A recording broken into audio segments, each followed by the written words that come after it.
Assalamualaikum warahmatullahi wabarakatuh, teman-temanku yang saya banggakan dan saya muliakan. Bertawasul melalui para nabi, para wali, atau orang-orang soleh, baik mereka masih hidup atau sudah wafat, hukumnya boleh. Dan orang-orang yang mempermasalahkan, yang membid'ahkan, yang mencelanya, atau bahkan yang mensyirikkan, sebenarnya mereka telah melakukan kebid'ahan-kebid'ahan. Dalam kitab Raf'ul Minaro di takhriji ahadits tawassul wa ziyarah pada Shahifah 17 dan 18 disebutkan Bismillahirrahmanirrahim. Wat tawassulu ala nau'aini, tawassul itu ada dua macam. Tsanihima, yang kedua, makhtulifah fihi, ada tawassul yang diperselisihkan. Wa huwa as-su'alu bin nabi au bil wali au bil haqqi au bil jah au bil hurmah au bidzat wa ma fi makna dzalik.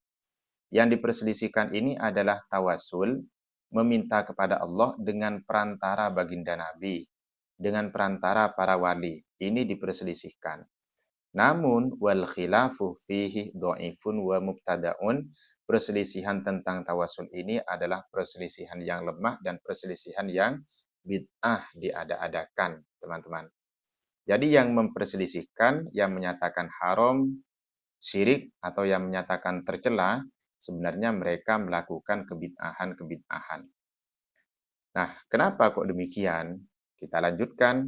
Wahadan nau'uh lam yaroh al-mutabassir fi aqwadis salaf man qolah bihurmatihi. Jadi para peneliti itu tidak pernah menemukan ungkapan-ungkapan ulama salaf. Para ulama tidak pernah menemukan ungkapan-ungkapan ulama salaf yang menyatakan tawasul dengan model seperti ini adalah haram. Au annahu bid'atun dhalalatun. Ulama salaf juga tidak menyatakan bid'ah yang tercela. Au syaddada fihi wa ja'alahu min mawdu'atil aqaidi kama naru al-an. Dan ulama salaf juga tidak pernah memberatkan dan tidak pernah memasukkan pada tema-tema akidah. Artinya ulama salaf tidak mensyirikkan. Tidak seperti yang kita temukan saat ini, teman-teman. Nah, lalu kapan tawasul itu dipermasalahkan? Walam yaqo hadat tasaddud illa fil qarni sabi wa ma ba'dahu. Jadi yang mempermasalahkan tawasul, yang mensyirikkan atau bahkan yang mengharamkan itu muncul pada kurun ketujuh dan kurun-kurun setelahnya. Tuh, teman-teman. Jadi pada kurun-kurun sebelumnya, utamanya pada kurunnya ulama salaf, itu tidak ada. Bahkan dalam Al-Mawsu'ah Al-Fiqhiyah Al-Kuwaitiyah disebutkan, wa muni'at tawassul fi tilkal istighothah bil anbiya wassolihin ahya'an kanu amwatan. Jadi tawasul dengan model istighothah, meminta pertolongan, bantuan kepada para nabi, orang-orang soleh ataupun orang-orang atau para wali, baik mereka masih hidup atau sudah wafat, itu tidak diperbolehkan. Wa sahibu hadar ra'i Ibnu Taimiyah wa mansaru ala nahjihi minan mutaakhirin. Yang melarangnya ini adalah Imam Ibnu Taimiyah dan orang-orang yang mengikuti pola pikir beliau. Ini yang tidak memperbolehkan. Sebelum era Ibnu Taimiyah, sebelum era ketujuh, utamanya pada era salaf, tidak ada yang mempermasalahkan, teman-teman. Sehingga sebenarnya hukum tawasul itu seperti apa? Nah, di dalam kitab Buyatul Mustarsyidin pada Shahifah 297 disebutkan, At-tawassulu bil anbiya wal auliya fi hayatihim wa ba'da wafatihim mubahun syar'an. Tawasul melalui para nabi ataupun para wali, baik pada saat mereka hidup ataupun sudah wafat, hukumnya mubah, boleh secara syarak.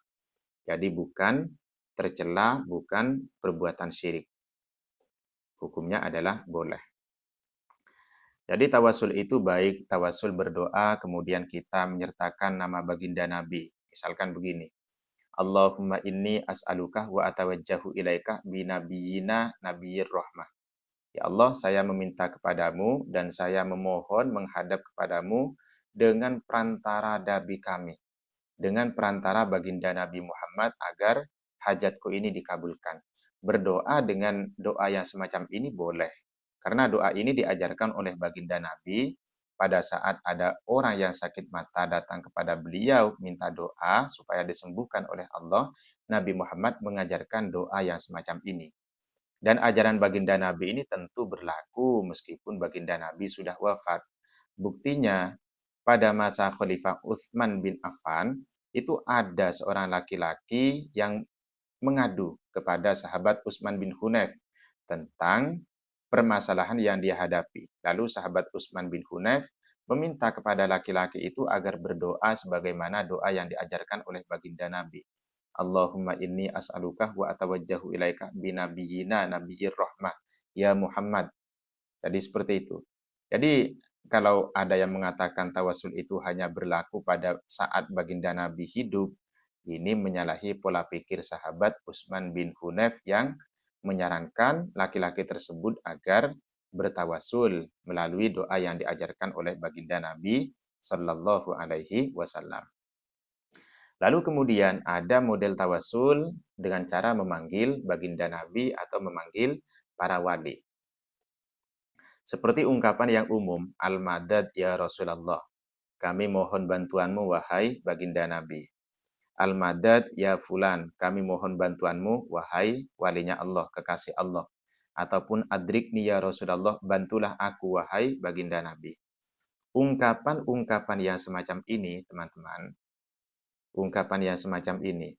Ini ungkapan yang juga diperbolehkan.